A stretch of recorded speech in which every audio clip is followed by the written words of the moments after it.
ओम श्री गंगाई नाथाय नमः। जय श्री गुरुदेव, जय श्री दादा गुरुदेव।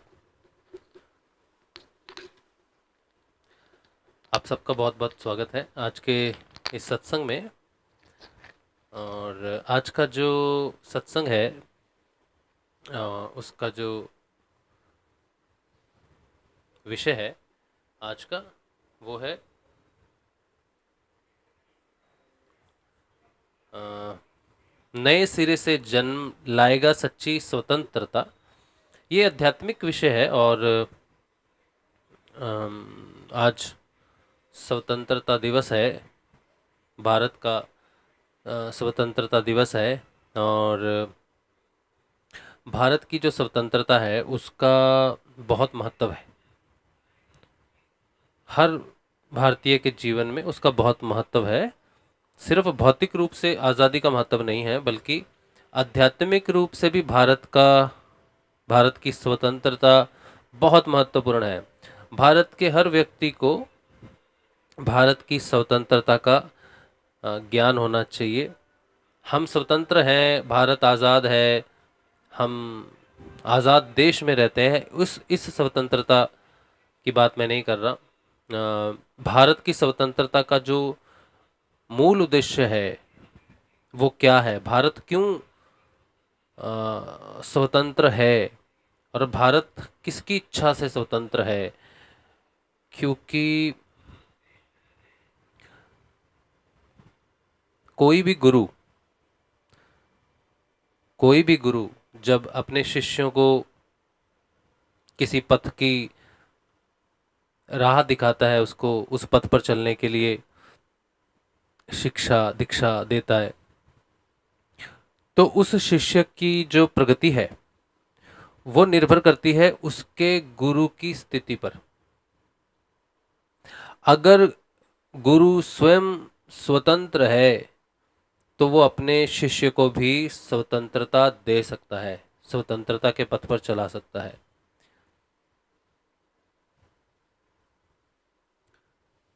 पूनम इधर आना, एक मिनट।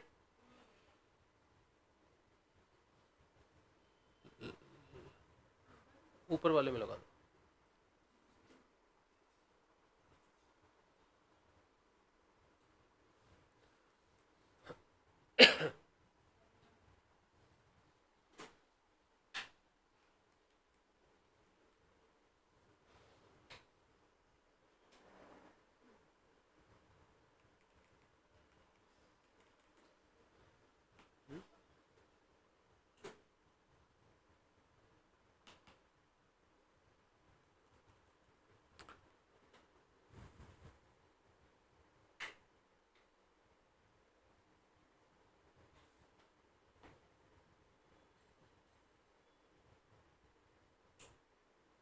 क्यों?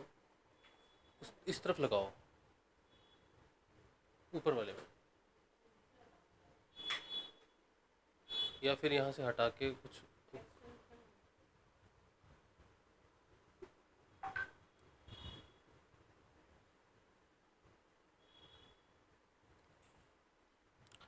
चलिए तो आगे बढ़ते हैं। थोड़ा सा समस्या है, लाइट का थोड़ी समस्या है। उम्मीद है कि ठीक रहेगी। आवाज़ एक बार आप मुझे ज़रूर बता देना कि आवाज़ कैसी आ रही है। अच्छा, तो मैं बात कर रहा था कि गुरु अगर स्वतंत्र है तो वो अपने शिष्य को भी स्वतंत्रता के पथ पर चला सकता है। उसकी शिक्षा और दीक्षा तभी शिष्य के काम आती है जब गुरु की वो स्थिति हो। तो भारत के बारे में कहा जाता है कि भारत जो है वो विश्व गुरु बनेगा। भारत जो है वो विश्व गुरु बनेगा और भारत संसार को सच्ची जागृति और स्वतंत्रता प्रदान करेगा। अब जो भारत खुद परतंत्र था वो सारे देश का गुरु कैसे बन सकता, सारे जगत का गुरु कैसे बन सकता है, सारे जगत को वो स्वतंत्रता की राह कैसे दिखा सकता है। अगर लगा तो ठीक, नहीं लगा तो छोड़ देना, छोड़ दो, लाइट खराब हो गई। हाँ, नहीं, लाइट खराब हो गई, छोड़ छोड़ दो, सत्संग डिस्टर्ब हो रहा है, छोड़ो। चलो ठीक है जो है। तो भारत का स्वतंत्र होना बहुत ज़रूरी है कि वो पूरे संसार का नेतृत्व कर सके। इसीलिए भारत की स्वतंत्रता सिर्फ भारतवासियों के लिए महत्वपूर्ण नहीं है, बल्कि वो पूरे संसार के लिए महत्वपूर्ण है, क्योंकि पूरा संसार भारत की तरफ देखेगा और भारत की खुद की क्या स्थिति है ये निर्भर करता है कि भारत किसी का नेतृत्व कर सकता है कि नहीं कर सकता है।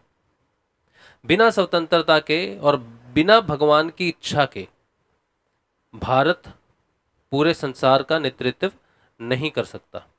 सबको सच्ची स्वाधीनता और सच्ची स्वतंत्रता का पाठ नहीं पढ़ा सकता।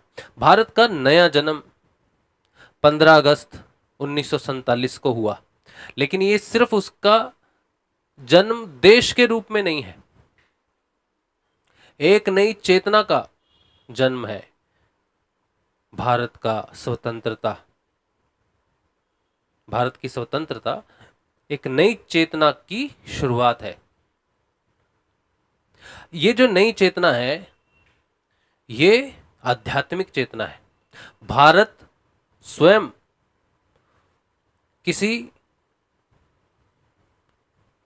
किसी मट्टी का टुकड़ा नहीं है।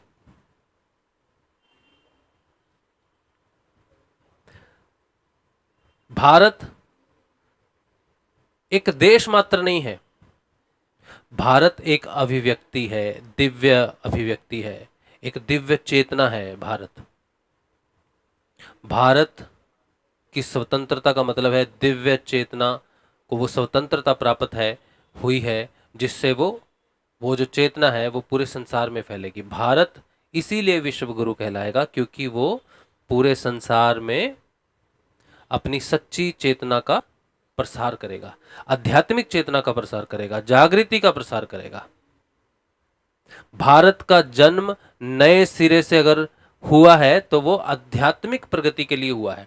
अगर भगवान ने भारत को स्वतंत्र किया है तो विश्व को आध्यात्मिक पथ दिखलाने के लिए किया है। भारत आध्यात्मिक उन्नति का नेतृत्व करता है और पूरे संसार में करेगा। भारत जब आध्यात्मिक नेतृत्व करने की बात भारत के लिए आती है तो भारत की जो चेतना है, उस भारत में रहने वाले लोग जिन्हें भारतीय कहा जाता है, उनकी चेतना बहुत महत्वपूर्ण है। क्योंकि जो देश, जो भूमि जिसे दिव्य भूमि कहा गया, जिसे दिव्य कहा गया, वहां पर रहने वाले लोगों का अगर बदलाव दिव्य स्वरूप में नहीं होता तो दूसरों को कोई उम्मीद नहीं रह जाती फिर। इसीलिए भारत के नागरिकों का भी दिव्य परिवर्तन 15 अगस्त 1947 से शुरू होता है।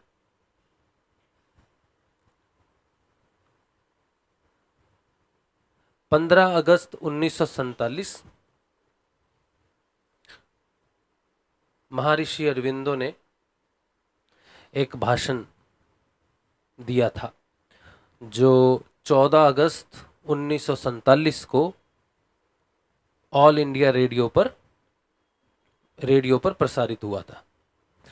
वो जो भाषण है, वो जो स्पीच है, वो जो संदेश है महर्षि अरविंदो का, वो दिव्य संदेश है कि हे भारतवासियों, तुम्हें जागना है और तुम पर यह निर्भर करता है कि भारत कितनी जल्दी संसार का नेतृत्व करता है। भारत का जो विभाजन हुआ वो सदैव के लिए नहीं रह सकता, क्योंकि भारत को अगर संसार का नेतृत्व करना है तो जो विभाजन हुआ है भारत का, जो भारत का जो टुकड़े हुए 1947 14 अगस्त को, उसे जाना होगा। भारत की एकता वापिस आनी ही होगी। अगर ऐसा ना हुआ तो भारत विश्व गुरु कभी नहीं बन सकता। भारत का फिर से अपने स्वरूप में आना बहुत आवश्यक है। जो पार्टीशन हुई, जो विभाजन हुआ, वो परमानेंट नहीं हो सकता, उसे जाना ही होगा। ये भारत की सबसे बड़ी पहली प्रगति होगी आध्यात्मिक जगत में। आध्यात्मिक रूप से संसार को ये संदेश भारत की तरफ से जाएगा जब विभाजन खत्म हो जाएगा। लेकिन विभाजन होने में जो हुआ, विभाजन होने में जितनी मारकाट हुई या जितना संघार हुआ है, विभाजन को रद्द करने में भारत के पास दो विकल्प है। भारत के लोगों के पास, या तो वो विभाजन इस स्तर पर जाए कि आध्यात्मिक उन्नति का विकास हो और आध्यात्मिक गुरु की तरफ जब कोई देखे तो वो उसके साथ जुड़ना चाहे, योग करना चाहे। वरना जितनी तकलीफ भारत को विभाजित होते समय हुई है, उतनी ही वापस पुनः एक होने में हो सकती है। लेकिन किसी भी तरह से हो, विभाजन को जाना ही पड़ेगा। विभाजन को जाना ही पड़ेगा। विभाजित भारत नेतृत्व नहीं कर सकता। तो भारतीयों को ये समझना पड़ेगा कि भारत के विश्व गुरु बनने में कितना समय लगेगा, और उस समय के अंतर्गत सबको आध्यात्मिक रूप से जो विकास करना है, वो भारत का योग, वो महत्वपूर्ण संघर्ष है भारत का, आंतरिक संघर्ष है भारत का। जब तक हम अपने आंतरिक संघर्ष पर विजय नहीं पाते, तब तक हम पूरे संसार को वो रास्ता नहीं दिखा सकते। जो खुद किसी के हाथों से टुकड़े टुकड़े हो गया हो, वो योग का संदेश नहीं दे सकता। योग का संदेश संसार को वही दे सकता है जिसने स्वयं कठिनतम योग को धारण किया हो। अगर विश्व एक परिवार बनता है, सर्व खलविदम ब्रह्म के लक्ष्य तक अगर संसार पहुंचता है, तो पूरे संसार को एक परिवार होने में कितना समय लग जाएगा। अगर भारत अपने ही टुकड़े को अपने योग से एक ना कर सका, और कितना समय उसको स्वयं लगता है, यही निर्भर करता है कि कितना समय भारत को लगेगा बाकी इस पूरे संसार में जो सीमाएं बनी हैं, इस पूरे संसार का जो विभाजन हुआ है, दुनिया का जो पूरा विभाजन हुआ है, उसे एक परिवार बनने में कितना समय लग जाएगा। ये कोई 50, 100, 200, 300, 400 साल की बात नहीं है। ये लंबी कथा है, लेकिन ये रास्ता है मानवता के लिए। अगर मानवता इस रास्ते पर नहीं चली, चाहे इसे 1000 साल लग जाए, चाहे पूरे संसार को एक होने में 1000 साल लग जाए, लेकिन एकमात्र यही रास्ता है मानवता के बचने का। मानवता अगर इस पृथ्वी से हमेशा के लिए लुप्त नहीं होना चाहती, तो उसे योग के पथ पर, इस सर्वखलविदम ब्रह्म के पथ पर चलकर ही एक परिवार ही बचेगा। एक परिवार ही बचेगा। संसार अगर पूर्ण परिवार एक परिवार में परिवर्तित होता है, तभी बचेगा।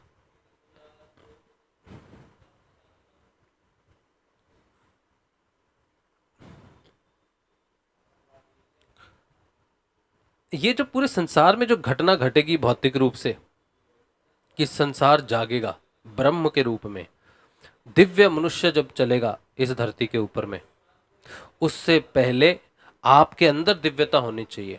आपका शरीर दिव्य रूप में पहले परिवर्तित हो, उससे पहले आपके आंतरिक परिवर्तन जो है वो दिव्य होना पड़ेगा। आपको आंतरिक रूप से जागना पड़ेगा। और दिव्य जिसे हम ब्रह्म कहते हैं, वो आत्मा है ना, वो आपके अंदर पहले जागेगी। आत्मा ना जागी, आत्मा ना जागी तो सच्ची स्वतंत्रता कभी जान ही नहीं पाएंगे कि सच्ची स्वतंत्रता है क्या। बाइबल में लिखा है कि जो नए सिरे से ना जन्मे वो भारत का साम्राज्य वो भगवान का साम्राज्य नहीं देख सकता। जो नए सिरे से ना जन्मे वो भगवान का साम्राज्य नहीं देख सकता। इसका मतलब भगवान का साम्राज्य कोई स्वर्ग नहीं है, कोई स्वर्ग नहीं है जहां पर बहुत अच्छे कर्म कर कर आप स्वर्ग में जाके रहेंगे। स्वर्ग भगवान के राज्य का अर्थ है आत्मा का जन्म, आत्मा का साम्राज्य। तो आत्मा को जागृत करने वाला योग और ध्यान और गुरु, जब सच्चा गुरु आएगा और भारत के मानव को आत्म रूप में जगाएगा, जब आत्म रूप से भारतीय जागृत होंगे वो और स्वयं अपनी वृत्तियों से स्वतंत्र होंगे। जब तक आत्मा जागृत नहीं होगी तब तक माया से स्वतंत्रता नहीं मिल सकती। जब आत्म रूप से चेतना जागृत होगी और माया का पर्दाफाश होगा, वृत्तियों पर विजय प्राप्त होगी, वो सच्ची विजय होगी। और वृत्तियों से परे जो दिव्य जीवन है, जब उसमें प्रवेश हो जाएगा तब सच्ची स्वतंत्रता का मूल्य समझ में आएगा कि स्वतंत्र होना किसे कहते हैं। आज सब माया के अधीन है, परतंत्र हैं, सब भोगों में है कि मैं खुश हूं, मेरा काम बहुत अच्छा चल रहा है, मेरा परिवार बढ़ रहा है, मेरा परिवार बड़ा खुश है इसलिए मैं बड़ा खुश हूं। हम आजाद हैं कुछ भी कहने के लिए, कुछ भी करने के लिए, अपना जीवन अपने अनुसार जीने के लिए आजाद है। लेकिन यह आजादी नहीं है। आजादी है निद्रा से, आजादी घृणा से, आजादी ईर्ष्या से, आजादी अहंकार से, आजादी मान अपमान से, आजादी अविद्या से, अस्मिता से।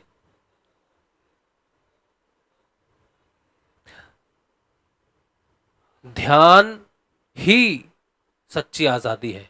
आत्मा जागृत होके जब हरि के साथ, परमपिता के साथ योग में प्रवेश करती है तब समझ में आता है कि सच्ची स्वतंत्रता किसे प्राप्त है। ईश्वर ही एकमात्र स्वतंत्र है, एकमात्र ईश्वर ही स्वतंत्र है, पूर्ण स्वतंत्र है। जब तक उस ईश्वर के साथ योग नहीं होता, आत्मा का परमात्मा के साथ मिलन नहीं होता, तब तक सच्ची स्वतंत्रता को नहीं जा सकता। इसीलिए योग बहुत महत्वपूर्ण है स्वतंत्रता में। इसीलिए मैंने कहा कि भारत का योग वापस उसके टुकड़ों के साथ होना चाहिए। जो टुकड़े भारत के हो गए वो वापस भारत में लय नहीं होंगे तो भारत स्वयं का, जब भौतिक रूप से योग में कोई दर्शन नहीं प्रकट करता तब वो पूरे संसार को भी जोड़ नहीं सकता, क्योंकि संसार विभाजित हो रखा है। कई टुकड़े हैं संसार में, कई टुकड़े हैं और लगातार टुकड़े हो रहे हैं।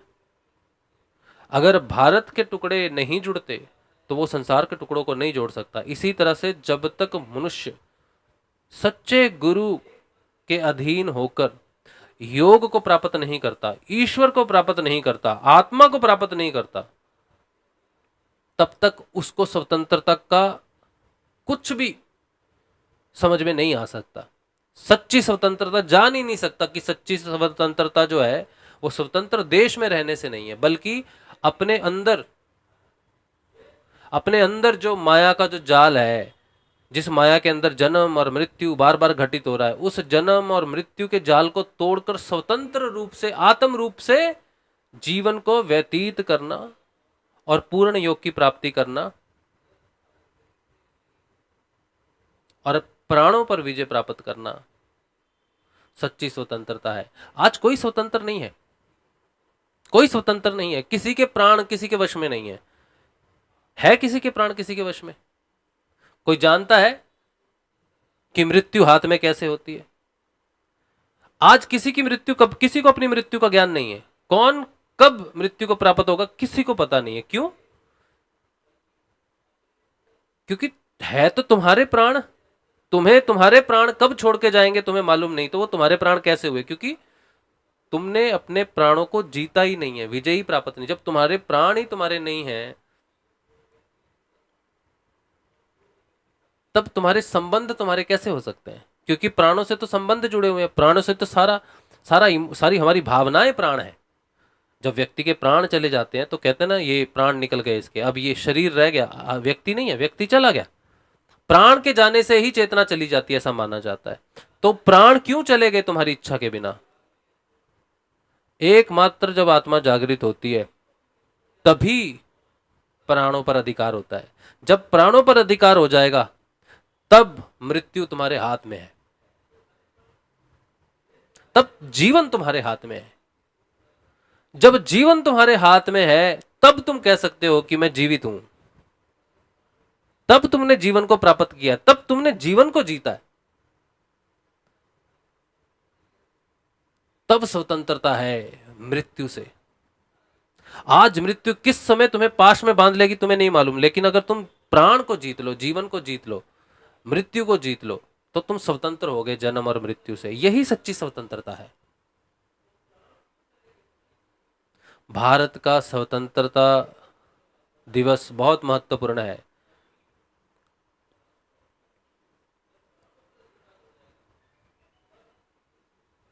भारत को नए सिरे से जन्म मिला 15 अगस्त 1947 को। हर व्यक्ति को नए सिरे से जन्म लेना होगा, आध्यात्मिक रूप से जन्म लेना होगा, द्विज होना होगा, आत्म रूप से जागृत होना होगा। और बिना गुरु के संसार की कोई ऐसी युक्ति नहीं है, कोई ऐसा उपाय नहीं है जो बिना गुरु के किसी को आत्म रूप से जागृत कर दे। और गुरु भी वो होना चाहिए जो समर्थ सदगुरुदेव हो, जिसके पास सामर्थ्य हो तुम्हें जगाने की, जो स्वयं जगा हो, जिसने स्वयं योग को प्राप्त किया हो, जो योगेश्वर हो, वो तुम्हें योग प्राप्त करवा सकता है। समर्थ सदगुरुदेव के बिना सच्ची स्वतंत्रता की कल्पना भी नहीं की जा सकती। इसीलिए गुरु जैसा आदेश करे उस आदेश का पालन करना चाहिए, जिस तरह से आदेश करे उसी तरह से पालन करना चाहिए। क्योंकि भविष्य में जब भारत की तरफ सारे देश विश्व गुरु के रूप में देखेंगे, आध्यात्मिक उन्नति के लिए देखेंगे, तो वो वही करेंगे जो भारत कहेगा, तभी उनकी स्वतंत्रता निश्चित होगी। लेकिन भारत कुछ कहे और अन्य देश कुछ भी करें तो स्वतंत्रता नहीं दे सकता भारत। भारत को अनुसरण करने के लिए भारत की शिक्षाओं का पालन करना पड़ेगा। हमें जागृत होना है तो हमें गुरु की शिक्षाओं का पालन करना पड़ेगा, आत्म रूप से जागृत होना पड़ेगा। हमारी जागृति से ही भारत की जागृति जुड़ी हुई है। दिव्य मनुष्य इस धरती पर चलेगा, लेकिन वो दिव्य मनुष्य मां के गर्भ से जन्म लेके नहीं प्रकट हो जाएगा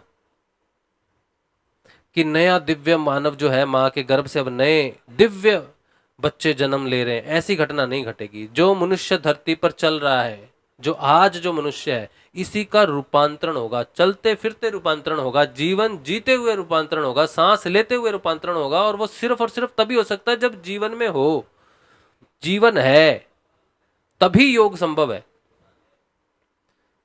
बिना जीवन के योग हो गया और दिव्य बालक प्रकट हो गया, ऐसा नहीं।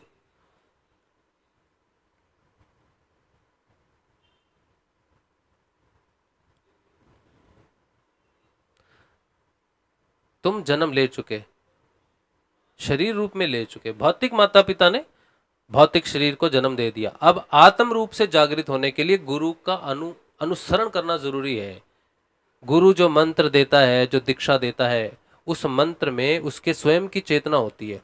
वो लौ है वो दिए की, उस मंत्र के अंदर उसकी स्वयं की वो लौ है, वो जागृति है, वो तत्व है। जब तुम उसे जपोगे तब तुम्हारे अंदर जो दिया है वो भी जलेगा, तभी तुम जागृत हो सकते हो। एक दिए से ही दूसरे दिए को जलाया जा सकता है, और गुरु वो प्रज्वलित दिया है जो तुम्हें प्रज्वलित कर सकता है। बिना गुरु के जागृति संभव नहीं। पूरे संसार को यह बात जाननी होगी कि बिना गुरु के जागृति संभव नहीं। आंतरिक रूप से जो जागृति प्रकट होगी वो ब्रह्म, वो आत्मा, वो ईश्वर की होगी। और भौतिक रूप से जो जागृति प्रकट होगी उसमें गुरु होगा भारत। समय लगेगा लेकिन होगा। भगवान श्री कृष्ण ने श्री अरविंदो से कहा कि आज तुम अपने जन्मदिन पे मुझसे कुछ वर मांगो। तुमने योग के लिए इतना कुछ किया है, तुमने भारत की स्वतंत्रता के लिए योग किया है, तुम्हें क्या चाहिए? तो ऋषि अरविंदो ने कहा मुझे कुछ भी नहीं चाहिए, कुछ भी नहीं चाहिए। तो भगवान श्री कृष्ण ने प्रसन्न होकर ऋषि अरविंदो को यह वर दिया कि तुम्हारे जन्मदिन के अवसर पर भारत को स्वतंत्रता मिलेगी, क्योंकि तुमने भारत की स्वतंत्रता में जो योगदान दिया और भारत के लोगों के लिए जो योग को नीचे उतारा, भगवान श्री कृष्ण के योग को नीचे उतारा ताकि भारत के लोग स्वतंत्र हो सकें, उन्हें सच्ची स्वतंत्रता प्राप्त हो सके। तुमने जो स्वतंत्रता का पाठ संसार के सामने जो शिक्षा रखी है, तुम्हारा जन्म स्वतंत्रता दिवस का घोष होना चाहिए। इसीलिए मैं भारत को जब स्वतंत्र करूंगा तो तुम्हारे जन्मदिन के अवसर पर करूंगा। 15 अगस्त 1947 भारत का स्वतंत्रता दिवस है और 15 अगस्त ही महर्षि अरविंदो का जन्म दिवस भी है। और ये बात महर्षि अरविंदो ने स्वयं कही कि 15 अगस्त मेरा जन्म और 15 अगस्त भारत का नया जन्म, ये कोई अकस्मात घटना नहीं है, ये कोई कोइंसिडेंस नहीं है, ये कोई सौभाग्य से ये एक ही बात है कि मेरा जन्म भी 15 अगस्त और भारत का नूतन जन्म भी 15 अगस्त। ये कोई सौभाग्य नहीं है, सौभाग्यवश ये संयोग नहीं है, इसका कारण है इसका कारण है। ये बात स्वयं ऋषि अरविंदो ने बताई। ऋषि अरविंदो ने 9 मिनट का वो संदेश दिया जो रेडियो पर प्रसारित हुआ 14 अगस्त 1947 को। वो भाषण मैं आपको अभी सुनाऊंगा, वो भाषण आप सुनिए, वो भाषण आप सुनिए कि उन्होंने हमें क्या संदेश दिया है, भारत की स्वतंत्रता को उन्होंने क्या कहा है। आप वैसे तो उनका वो संदेश इंग्लिश में लिखा था उन्होंने, लेकिन ये हिंदी में उसकी ट्रांसलेशन है जो रेडियो पर प्रसारित हुआ। आप उसे सुनिए।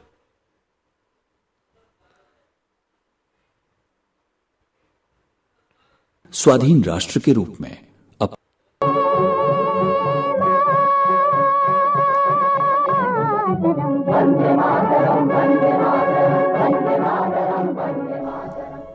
भारत के स्वतंत्रता दिवस 15 अगस्त 1947 के अवसर पर श्री अरविंद ने ऑल इंडिया रेडियो तिरुचिरापल्ली के अनुरोध पर देशवासियों के लिए संदेश लिखकर भेजा, जिसका प्रसारण 14 अगस्त 1947 को किया गया। मूल संदेश अंग्रेजी भाषा में था, जिसका मूल भावना के साथ हिंदी में अनुवाद किया गया, जिसकी प्रस्तुति श्री अरविंद सोसाइटी जयपुर शाखा राजस्थान के द्वारा दी जा रही है।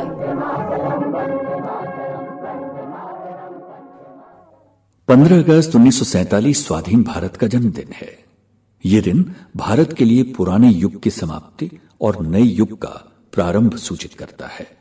परंतु हम एक स्वाधीन राष्ट्र के रूप में अपने जीवन और कार्यों के द्वारा इसे ऐसा महत्वपूर्ण दिन भी बना सकते हैं जो संपूर्ण जगत के लिए, सारी मानव जाति के राजनीतिक, सामाजिक, सांस्कृतिक और आध्यात्मिक भविष्य के लिए नवयुग लाने वाला सिद्ध हो। 15 अगस्त मेरा अपना जन्मदिन है और स्वभावतः यह मेरे लिए प्रसन्नता की बात है कि इस दिन ने इतना विशाल अर्थ और महत्व प्राप्त कर लिया है। परंतु इसके भारतीय स्वाधीनता दिवस भी हो जाने को मैं कोई आकस्मिक संयोग नहीं मानता, बल्कि यह मानता हूं कि जिस कर्म को लेकर मैंने अपना जीवन आरंभ किया था, उसको मेरा पथ प्रदर्शन करने वाली भागवती शक्ति ने इस तरह मंजूर कर लिया है और उस पर मोहर भी लगा दी है, और वो कार्य पूर्ण रूप से सफल होना आरंभ हो गया है।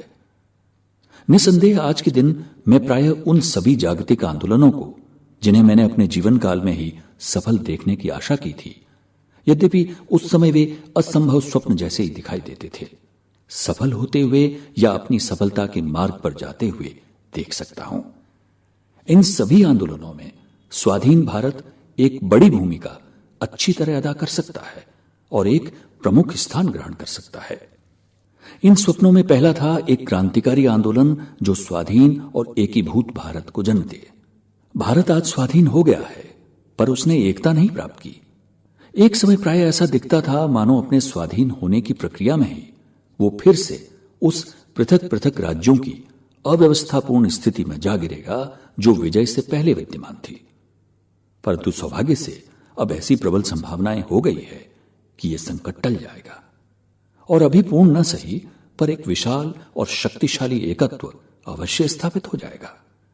विधान परिषद की दूरदर्शितापूर्ण प्रबल नीति ने इस बात को संभव बना दिया है कि दलित वर्गों की समस्या बिना फूट फटाव के हल हो जाएगी। परंतु हिंदुओं और मुसलमानों का पुराना सांप्रदायिक भेद देश के स्थायी राजनीतिक विभाजन के रूप में सुदृढ़ हो गया दिखता है। यह आशा करनी चाहिए कि इस तय किए गए विभाजन को पत्थर की लकीर नहीं मान लिया जाएगा और इसे एक काम चलाऊ अस्थायी उपाय से बढ़कर और कुछ न माना जाएगा, क्योंकि यदि यह कायम रहे तो भारत भयानक रूप में दुर्बल और अपंग हो सकता है। गृह कलह का होना सदा ही संभव बना रह सकता है। नए आक्रमण और विदेशी राज का हो जाना तक संभव हो सकता है। भारत की आंतरिक उन्नति और समृद्धि रुक सकती है। राष्ट्रों के बीच उसकी स्थिति दुर्बल हो सकती है। उसका भविष्य कुंठित, यहां तक कि व्यर्थ भी हो सकता है। यह नहीं होना चाहिए।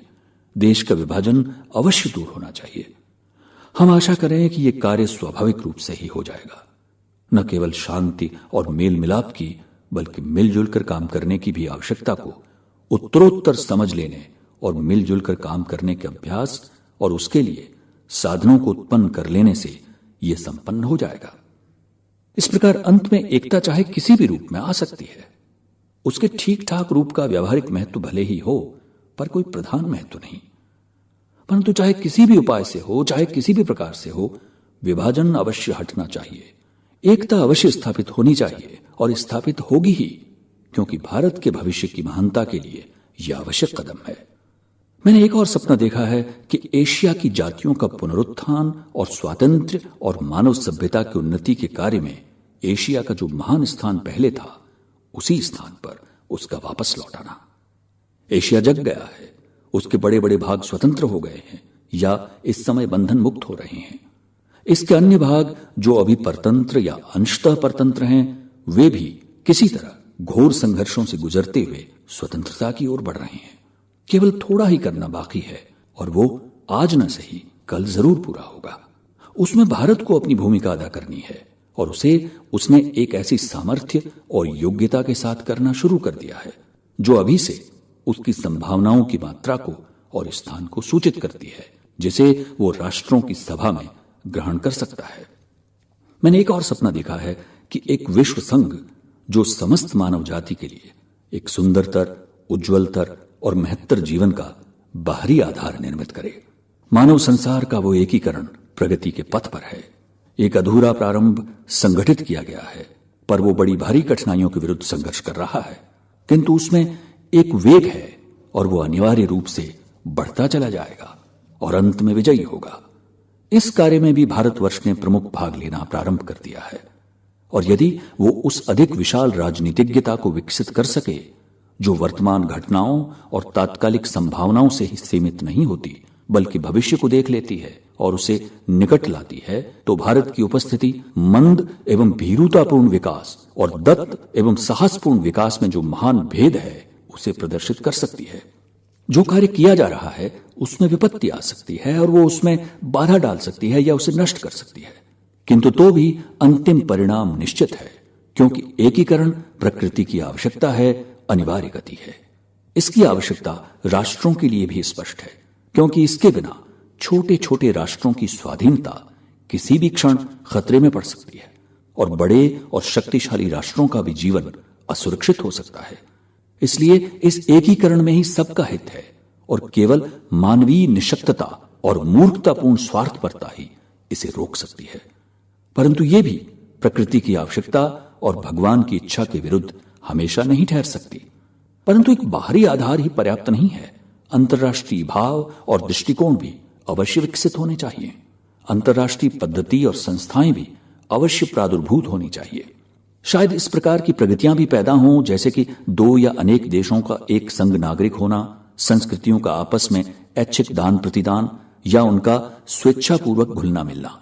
राष्ट्रीयता तब अपने आप को चरितार्थ कर चुकी होगी और अपनी युद्ध प्रेता को छोड़ चुकी होगी, और तब वो ऐसी चीजों को आत्मसंरक्षण और अपनी दृष्टि की अखंडता से असंगत नहीं अनुभव करेगी। एकत्व की एक नई भावना मनुष्य जाति पर आधिपत्य जमा लेगी। मेरा सपना है कि संसार को भारत का आध्यात्मिक दान पहले से ही प्रारंभ हो चुका है। भारत की आध्यात्मिकता यूरोप और अमेरिका में नित्य बढ़ती हुई मात्रा में प्रवेश कर रही है। यह आंदोलन बढ़ेगा। वर्तमान काल की विपदाओं के बीच अधिकाधिक लोगों की आंखें आशा के साथ भारत की ओर मुड़ रही हैं, और न केवल उसकी शिक्षाओं का अपितु उसकी अंतरात्मिक और आध्यात्मिक साधना का भी उत्तरोत्तर आश्रय लिया जा रहा है। मेरा अंतिम स्वप्न है कि क्रम विकास में अगला कदम जो मनुष्य को एक उच्चतर और विशालतर चेतना में उठा ले जाएगा और उन समस्याओं का हल करना प्रारंभ कर देगा जिन समस्याओं ने मनुष्य को तभी से हैरान और परेशान कर रखा है जब से उसने वैयक्तिक पूर्णता और पूर्ण समाज के विषय में सोचना विचारना शुरू किया था। यह अभी तक एक व्यक्तिगत आशा, विचार और आदर्श मात्र है जिसने भारत और पश्चिम में दोनों जगह दूरदर्शी विचारकों को वश में करना शुरू कर दिया है। इस मार्ग की कठिनाइयां प्रयास के किसी भी अन्य क्षेत्र की अपेक्षा बहुत अधिक जबरदस्त है, परंतु कठिनाइयां जीती जाने के लिए ही बनी थीं, और यदि दिव्य परम इच्छा शक्ति का अस्तित्व है तो वे दूर होंगी ही। यहां भी यदि इस विकास को घटित होना है तो चूंकि ये आत्मा और अंतर चेतना की अभिवृद्धि द्वारा ही होगा, इसका प्रारंभ भारतवर्ष ही कर सकता है, और यद्यपि इसका क्षेत्र सार्वभौम होगा तथापि केंद्रीय आंदोलन भारत ही करेगा। ये हैं भाव और भावनाएं जिनको मैं भारतीय स्वाधीनता की इस तिथि के साथ संबद्ध करता हूं। क्या यह आशाएं ठीक सिद्ध होंगी या कहां तक सिद्ध होंगी, ये बात नए और स्वाधीन भारत पर निर्भर करती है।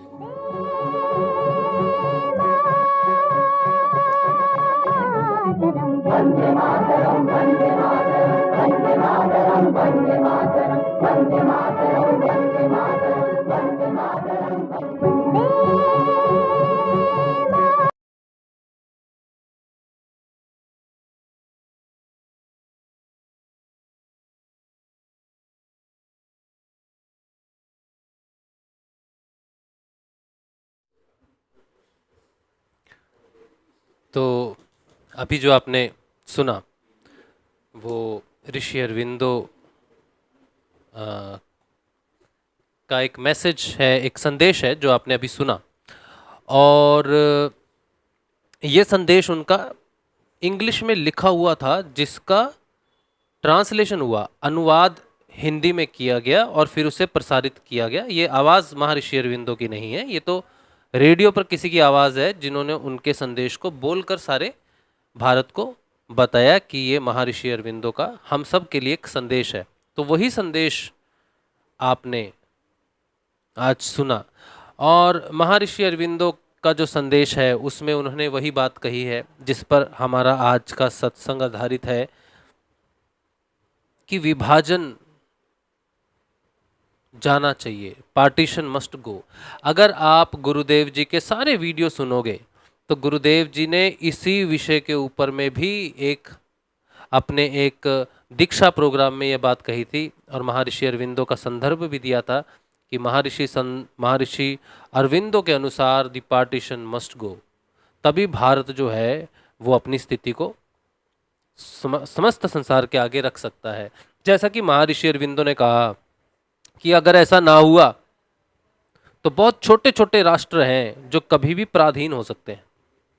जो आप इजराइल और रशिया और ये जो युद्ध चल रहे हैं, ये वही नतीजा लाएंगे कि कुछ देश जो है वो पराधीन हो जाएंगे, उनको स्वतंत्रता का अधिकार ही खत्म हो जाएगा, क्योंकि एक बड़ा साम्राज्य अपनी अगुवाई में सब कुछ रखना चाहेगा। अगर ये सच्चा योग, ये सच्चाई प्रकट नहीं हुई, अगर नए सिरे से मनुष्य का जन्म आत्म स्वरूप से नहीं हुआ, तो ये माया का व्यक्तिगत चरित्र ये सबको खा जाएगा, ये मानवता को खा जाएगा, एक भी मनुष्य नहीं बचेगा, एक भी नहीं बचेगा। इसीलिए मानव का इस समय आत्म रूप से जागृत होना अति अनिवार्य है, और वो संभव है केवल एकमात्र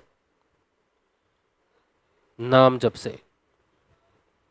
समर्थ सद्गुरु ही है जो इस देश को एक दिशा दे सकता है, संसार को दिशा दे सकता है। ये छोटा सा एक शुरुआत है। एक शिष्य जागृत होगा, 2 होंगे, 10 होंगे, 10,000 होंगे, कई हजार होंगे, तो भारत की रोशनी आत्म स्वरूप में प्रकट होगी। भारत का उदय सूर्य के रूप में होगा। सूर्य आत्मा है, इस संसार की आत्मा है सूर्य। भारत का उदय आत्म स्वरूप में होगा। आत्मा का अनुसरण करेंगे सारे। भारत का अनुसरण करने का अर्थ है आत्मा का अनुसरण करना। गुरु का अनुसरण करने का अर्थ है आत्मा का अनुसरण करना। एकमात्र सत्य ही है जो आपको सच्ची स्वतंत्रता से अवगत करवा सकता है, और वो बिना जागृत हुए नहीं आ सकती। बाहर की शिक्षाओं से हम अपना व्यवहार बदल सकते हैं, लेकिन अपने सच्चे चरित्र को जान नहीं सकते। इसीलिए बदलाव आंतरिक होना चाहिए। जो अंदर है सच्चाई, उसको बाहर भौतिक रूप में प्रकट होना पड़ेगा। जो दिव्यता, अगर आत्मा अंदर सूक्ष्म में प्रकट हो सकती है, उसकी चेतना अंदर प्रकट हो सकती है, तो वो शरीर तक भी लाई जा सकती है। यही फिलॉसफी है महर्षि अरविंदो की, कि अगर सब कुछ आत्मा से ही प्रकट हुआ है, अगर ये भगवान का ही विराट स्वरूप है सारा जगत, तो सारा जगत चेतन हो सकता है, सारा मैटर चेतन हो सकता है। और ये जो शरीर है हमारा, ये मैटर है।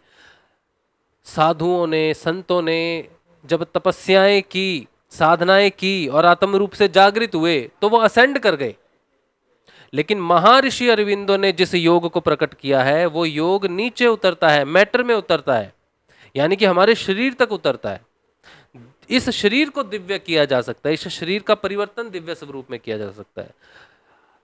आगामी जाति जो उत्थान देखेगी, आध्यात्मिक उत्थान देखेगी, भगवान के विराट स्वरूप को शरीर में महसूस करेगी, नीचे महसूस करेगी, इस धरती के तत्व में महसूस करेगी। चेतन पृथ्वी,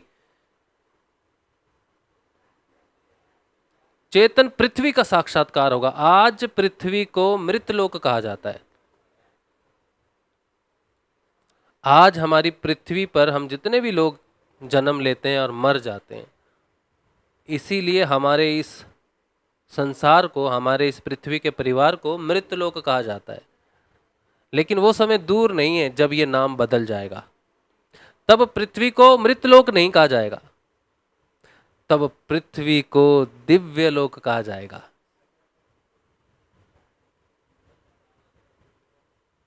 दिव्य लोक कहा जाएगा, स्वर्ग लोक नहीं, दिव्य लोक। क्योंकि स्वर्ग का भोग भी समाप्त हो जाता है, लेकिन एक बार तुम्हें दिव्यता प्राप्त हुई तो वो सनातन है, शाश्वत है, वो कभी नहीं जाएगी, वो दिव्यता कभी नहीं जाएगी। स्वर्ग से भी ज्यादा बहुमूल्य कुछ है तो वो दिव्यता है, दिव्य लोक है।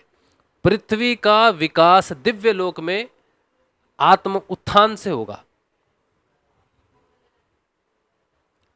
ये महर्षि अरविंदो की भविष्यवाणी है कि दिव्य मानव यहां चलेगा, इस धरती के ऊपर में चलेगा। जैसे भगवान श्री राम चले, जैसे भगवान श्री कृष्ण चले, जैसे जीसस चले, जैसे सारे धर्मों के वो अगुवाई, वो गुरु, जिन्होंने अपने अपने धर्म के अनुसार अपने अपने लोगों को भगवान की तरफ उन्मुख किया, सच्चाई का रास्ता दिखाया, सच्चाई पर चलने के लिए शिक्षाएं दी, वो सब दिव्य थे। क्योंकि जिसने सच्चाई का अनुसरण किया है वो दिव्य है, चाहे वो किसी भी धर्म में प्रकट हुआ हो। एकमात्र सत्य ही दिव्य है। हर मनुष्य सत्य का अनुसरण करके दिव्य स्वरूप धरकर इस पृथ्वी पर चलेगा, तब मृत लोक की संज्ञा जो पृथ्वी को दी जाती है वो नहीं रहेगी, तब दिव्य लोक की संख्या दी जाएगी।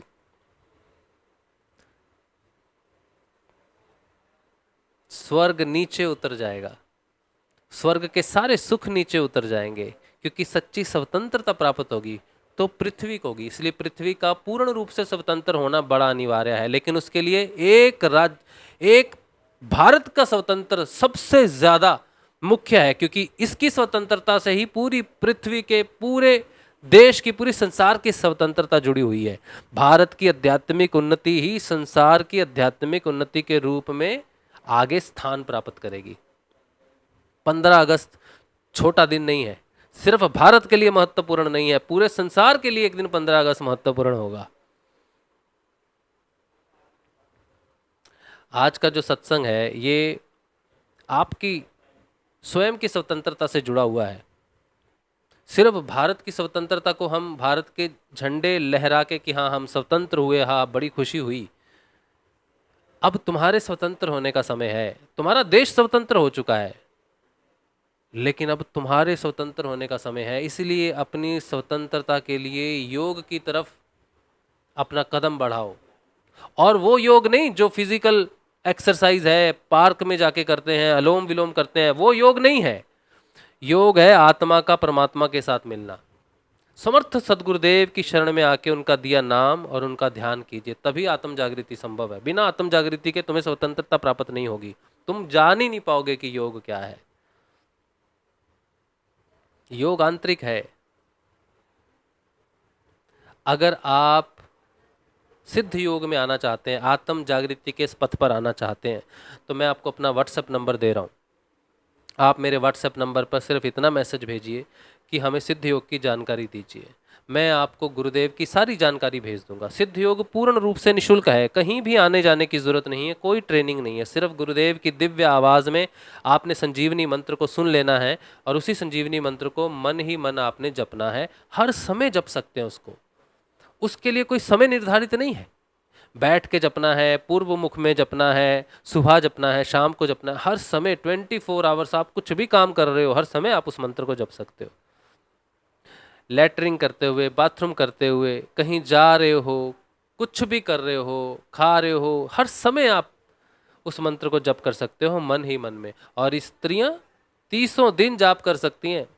महीने में 4-5 दिन जो उनका मासिक धर्म होता है उसमें छोड़ने की जरूरत नहीं है। इसमें पवित्र भी अपवित्र कुछ भी नहीं है। कोई माला की जरूरत नहीं है, किसी कंठी की जरूरत नहीं है, कोई धर्म बदलने की जरूरत नहीं है।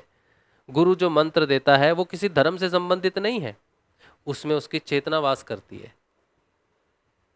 तो मैं आपको गुरुदेव जी की ऑडियोज भेज दूंगा, वीडियो भेज दूंगा, गुरुदेव जी की तस्वीर भेज दूंगा। 2 समय गुरुदेव जी का ध्यान करना है, सुबह और शाम को, और पूरा समय वो मंत्र जपना है। उस मंत्र से ही आप में परिवर्तन आएगा, उस मंत्र से ही आत्मा जागृत होगी और तब आप योग में प्रवेश करोगे।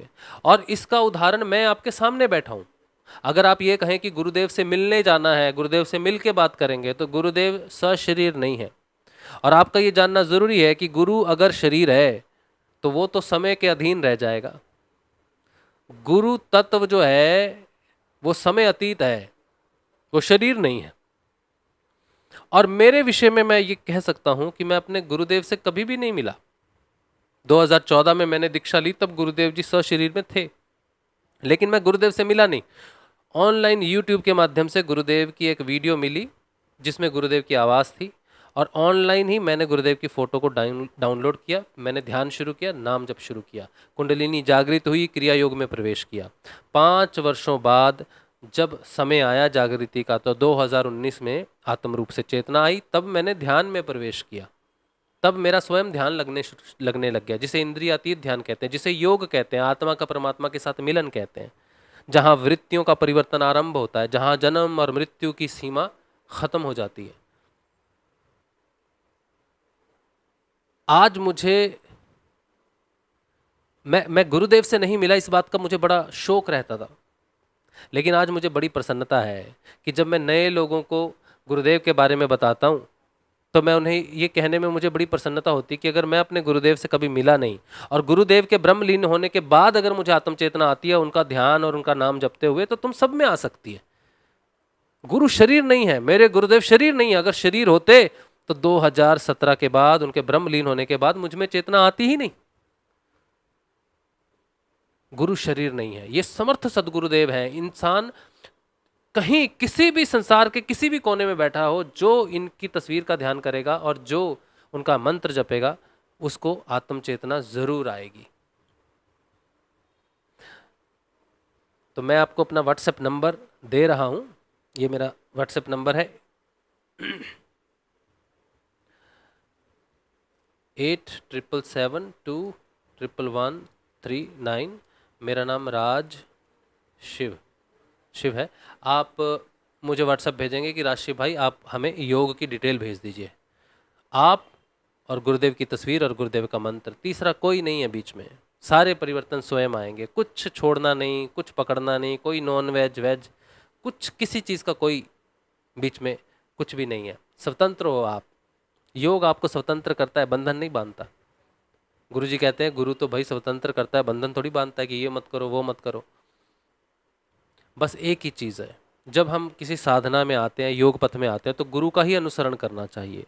गुरु जो मंत्र देता है सिर्फ उसी मंत्र को जपना चाहिए, बाकी अन्य मंत्र नहीं जपने चाहिए। एक ही मंत्र जपो जो गुरु देता है, एक ही गुरु का ध्यान करो, उसी से ही जागृति आएगी। ठीक है, आज का सत्संग यहीं पर समेटते हैं। जो प्रश्न उत्तर हैं वो हम ले लेते हैं। अच्छा चलिए, आपको सबको स्वतंत्रता दिवस की बहुत बहुत बधाई, और ये मंगल कामना है भगवान श्री गुरुदेव जी से कि आप में जो दिव्य चेतना है वो जल्दी आए। जो फोटो आप मेरे पीछे देख रहे थे अभी, वो महर्षि अरविंदो की है, ठीक है, लेकिन मेरे गुरुदेव का नाम गुरुदेव श्री रामलाल जी सियाग है। ठीक है, उनकी तस्वीर मैं आपको व्हाट्सएप के माध्यम से भेज दूंगा। अच्छा, आज का सत्संग इतिहास लिखेगा मनोज। हाँ ज़रूर, बिल्कुल सत्य। आज का सत्संग जो है ये बहुत विशेष है। ज़रूर जो लोग इसे देखेंगे उनको उनके योग का जो मुख्य लक्ष्य है वो ज़रूर मिलेगा। अच्छा, क्या ये महर्षि अरविंदो की रियल वॉइस है? नहीं, ये डब्ड है। ये मैसेज को कन्वर्ट किया गया है हिंदी में। आत्म जागृति कैसे मिलेगी? गुरुदेव के नाम जप से आपको आत्म जागृति मिलेगी। जो नाम नहीं जपेगा उसमें कोई परिवर्तन नहीं आएगा, जो नाम जपेगा उसी में परिवर्तन आएगा। नाम जप बहुत महत्वपूर्ण है। एकमात्र यही वो लिंक है जिससे आप अपनी आत्मा तक पहुंच सकते हैं। क्योंकि मेरे लिए, मुझे और किसी चीज़ का ज्ञान नहीं है। मुझे जिस जिस तरह से जागृति प्राप्त हुई, जिस तरह से मुझे योग प्राप्त हुआ, मैं आपको वही बता सकता हूँ कि मैंने इस पथ पर चला तो मुझे प्राप्त हुआ। तो वो मार्ग सच्चा है। मैंने नाम जपा, गुरु जी का ध्यान किया, एक ही मंत्र जपा, एक ही गुरु जी का ध्यान किया, गुरु जी को समर्पित किया, तब जागृति मिली। इसीलिए ये पथ सच्चा है।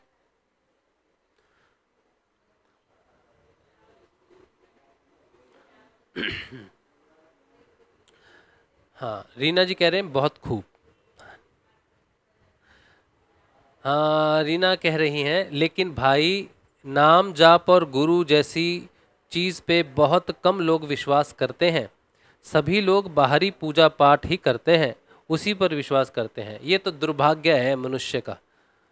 लेकिन जिस पर भगवान की कृपा हो जाती है, जब भगवान की इच्छा होती है, तब मनुष्य सदगुरु को प्राप्त जरूर करता है। रान सिंह कह रहे हैं दिव्य लोक क्या होता है?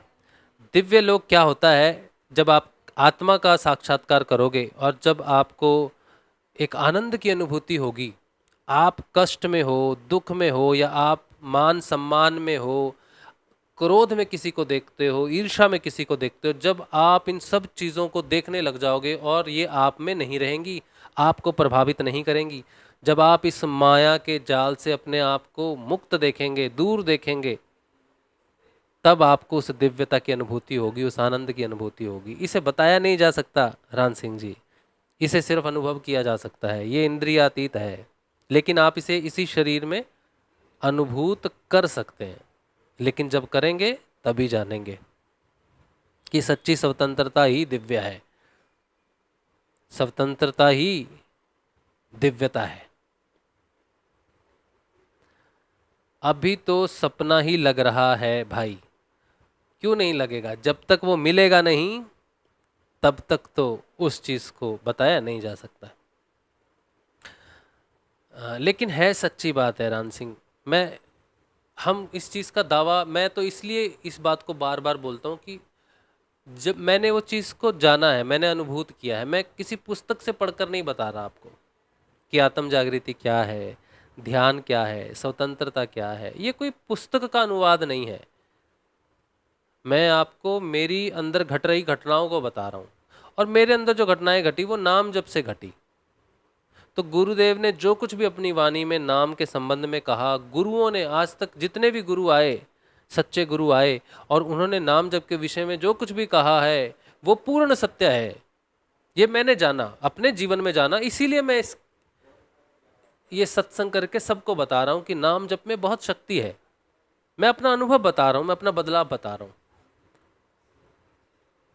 इसी तरह से सारा सारा संसार जब भारत की तरफ देखेगा और भारत के लोग जब अपना बदलाव बताएंगे तो वो भी सुनेंगे कि हमें भी दो, हमें भी चाहिए, हमें ये सपना लगता है। तब हम कहेंगे नहीं, सपना नहीं है, सत्य है, इस मार्ग पर चलो।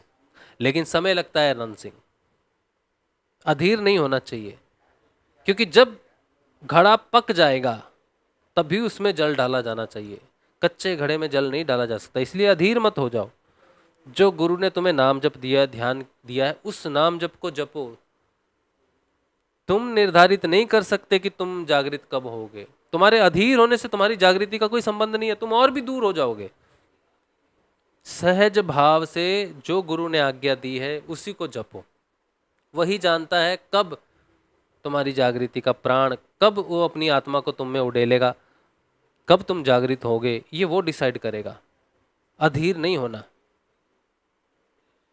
लोग कई कई जन्मों तक तपस्या करते हैं, अधीर नहीं होते।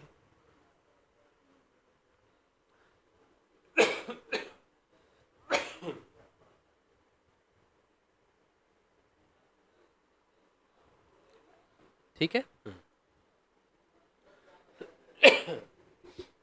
भाई। महर्षि अरविंदो के गुरुदेव कौन थे?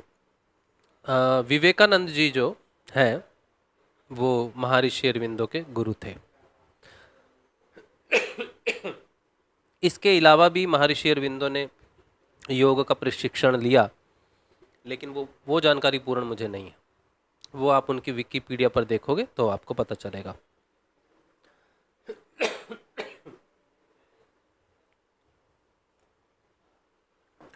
एक्चुअली मुझे, मेरा जो गला है ना वो बहुत सॉफ्ट है, और जब ऊर्जा का प्रवाह बढ़ जाता है तो मेरी आवाज़ अपने आप बड़ी तेज़ हो जाती है। स्वाभाविक रूप से मैं धीरे ही बोलने की कोशिश करता हूँ, लेकिन वो ऊर्जा का स्पंदन मुझ में ऐसा होता है कि वो मेरा कंठ संभाल नहीं पाता है। तो क्योंकि वो बहुत सॉफ्ट है तो चिल्लाने से मुझे खांसी आ जाती है, इसीलिए इसीलिए खांसी आ जाती है। तो चिल्लाना मुझे बचपन से अलाउड नहीं है। अच्छा चलिए, तो कंट्रोल में रहता नहीं है।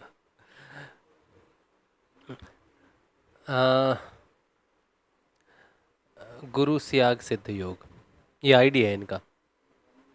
अगर कोई सुषुम्ना नाड़ी 24 घंटे चलता है तो वो आदमी जल्दी ही चेतन हो सकता है क्या? नहीं, ये प्रश्न ठीक नहीं है। ये प्रश्न भी नहीं है। ये प्रश्न सीधा भी नहीं है, प्रश्न भी नहीं बनता ये ऐसा। सुषुम्ना नाड़ी में प्रवेश जो चेतना करती है, सुषुम्ना नाड़ी आपके हृदय से जुड़ी हुई है, और सुषुम्ना नाड़ी में प्रवेश सिर्फ आत्म जागृति के बाद ही होता है। सुषुम्ना नाड़ी में प्रवेश बिना सुषुम्ना नाड़ी के जो हठ योग में प्रवेश करते हैं वो ईड़ा और पिंगला से करते हैं।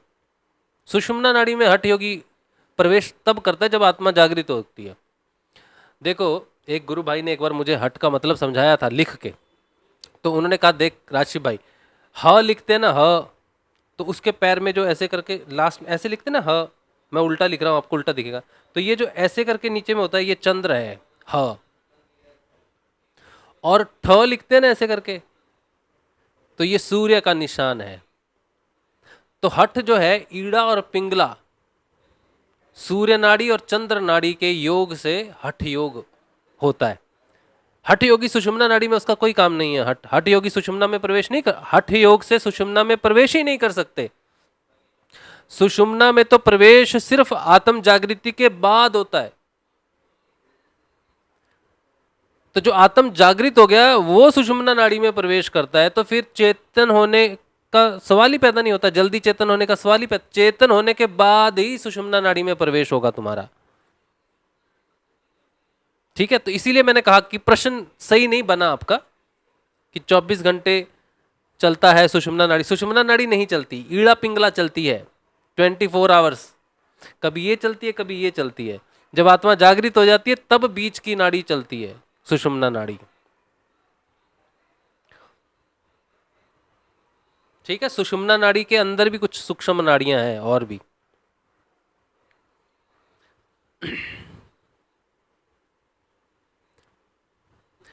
हितेश सांखला कह रहे हैं, गुरु भाई हमारी देश की इन अंधों को आत्मा के बारे में केवल और केवल जब विदेशी बताएंगे तब ही इनको सच्ची स्वतंत्रता का मतलब पता चलेगा। दुर्भाग्य भारत के लोगों का दुर्भाग्य है ये हितेश।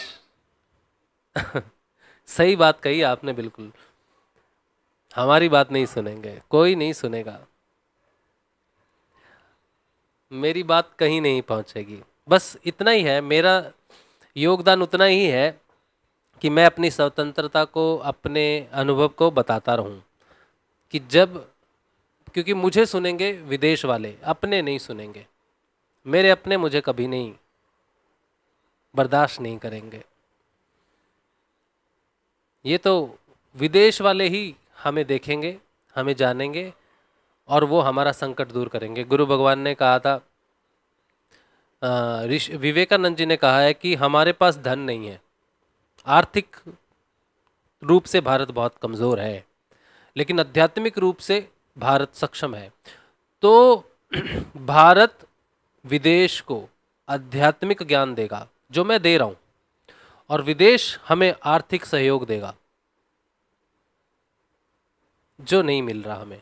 लेकिन जब वो हमें सुनेंगे और हमारी वैल्यू करेंगे तब वो हमें आर्थिक सहयोग भी देंगे, हमें उठने में मदद करेंगे, भारत को आर्थिक रूप से उठने में मदद करेंगे, क्योंकि वो जान जाएंगे कि ये जो ज्ञान है इससे वो सच्ची स्वतंत्रता प्राप्त कर सकते हैं।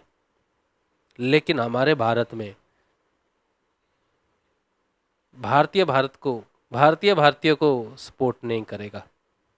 ये दुर्भाग्य है और ये सौभाग्य है पूरे विश्व का। भारत का दुर्भाग्य है लेकिन पूरे विश्व का सौभाग्य भी है, क्योंकि अगर भारत के भारतीय एक दूसरे को ही करते रहे तो बाहर तो जाने का सवाल ही पैदा नहीं होता।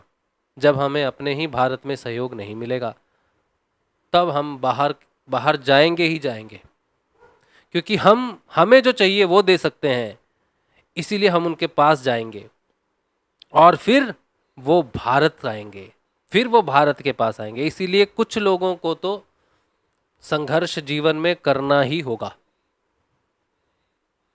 कुछ लोगों के जीवन का संघर्ष कभी भी समाप्त नहीं होगा, क्योंकि अगर उनके जीवन का संघर्ष समाप्त हो गया तो भारत का संघर्ष कभी समाप्त नहीं हो सकता। इसीलिए कुछ लोगों को कुछ सालों तक तो संघर्ष करना ही पड़ेगा। कोई बात नहीं।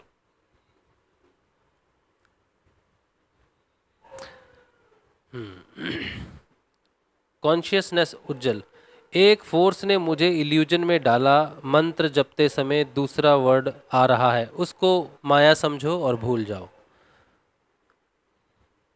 जो भी आपको हुआ है ये समझो कि एक स्वप्न में भी माया प्रभाव डालती है। साधक को स्वप्न भी बड़े भयानक आते हैं और अंदरों से अलग अलग मंत्र भी अंदर से आएंगे। जो ध्यान में हुआ उसको ध्यान में ही छोड़ देना चाहिए। जब तुम जाग रहे हो तो एक ही मंत्र जपो गुरु का, उसका ध्यान करो। बाकी ध्यान में, निद्रा में, स्वप्न में जो भी हो रहा है उसको डस्टबिन में डालो। एकमात्र गुरु का स्वप्न आएगा, उसे हृदय से लगाओ। बाकी सब कुछ, चाहे सिद्धियां आए, चाहे रिद्धियां आए, चाहे कुछ भी आए, सबको डस्टबिन में डालो। तुम्हें उसकी जरूरत नहीं है। तुम्हें जरूरत है आत्म जागृति की। आत्मा से बड़ी सिद्धि कुछ भी नहीं है। इसीलिए सारी विशेषताओं का त्याग करो, साधारण और सरल बनो, क्योंकि जो साधारण है, सरल है, खाली है, उसी के माध्यम से भगवान अपने आप को व्यक्त करते हैं। जिसमें स्वयं भरा हुआ है बहुत कुछ, उसके माध्यम से भगवान प्रकाशित नहीं होते। जो खाली है उसी के माध्यम से प्रकाशित होते हैं। अगर किसी को सुषुम्ना चलाना आता हो तो सुषुम्ना नहीं चलेगी। किसी को चलानी नहीं आती सुषुम्ना, एकमात्र आत्मा के प्रवेश के लिए ही है सुषुम्ना।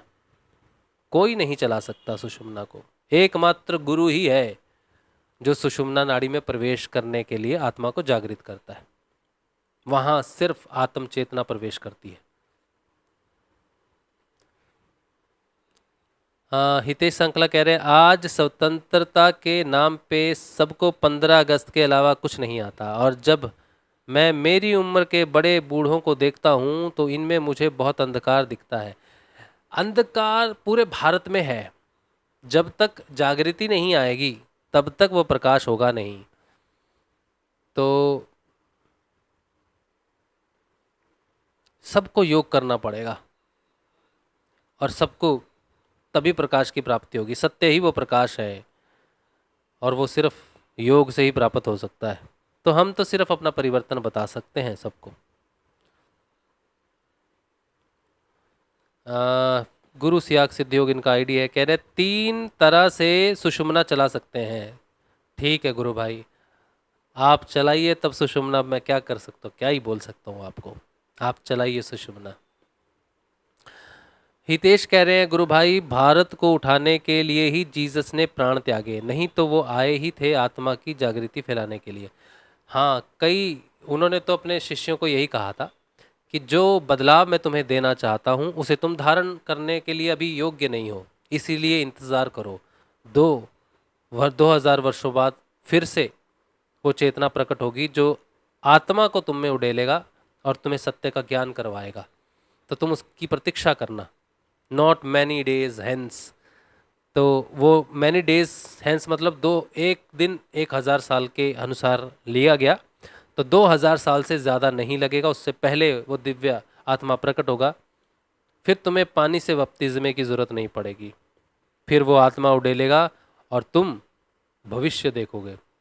और मेरे नाम से कई आएंगे जो तुम्हें बहकाएंगे कि हम हैं, हम ही हैं, लेकिन तुम उन पर यकीन नहीं करना जब तक कि वो तुम्हें देखने लायक नहीं कर देते। तो बड़े चिन्ह हैं, बहुत कुछ है। तो ये जो संघर्ष है ये कई वर्षों से चल रहा है, कई वर्षों से। लेकिन हमारा सौभाग्य है कि हम भारत में हमने उस समय में जन्म लिया है जब वो अपने पूरी वो बदलाव लाने वाली वो चेतना गुरु के रूप में भारत में प्रकट हुई और हमें वो चेतना प्रदान की। इससे पहले हमने कितने जन्म, कितने संघर्ष लिए हैं हमें खुद भी नहीं मालूम। चलिए ठीक है, आज का सत्संग श्री गुरुदेव के श्री चरणों में। उम्मीद है कि जो स्वतंत्रता है उसका ज्ञान हो सभी को और अपने जीवन में सभी योग को लाएं और सच्ची स्वतंत्रता आत्म जागृति को प्राप्त करें। आज का सत्संग श्री गुरुदेव के श्री चरणों में। कल मिलेंगे कल के सत्संग में। जय श्री गुरुदेव, जय श्री दादा गुरुदेव।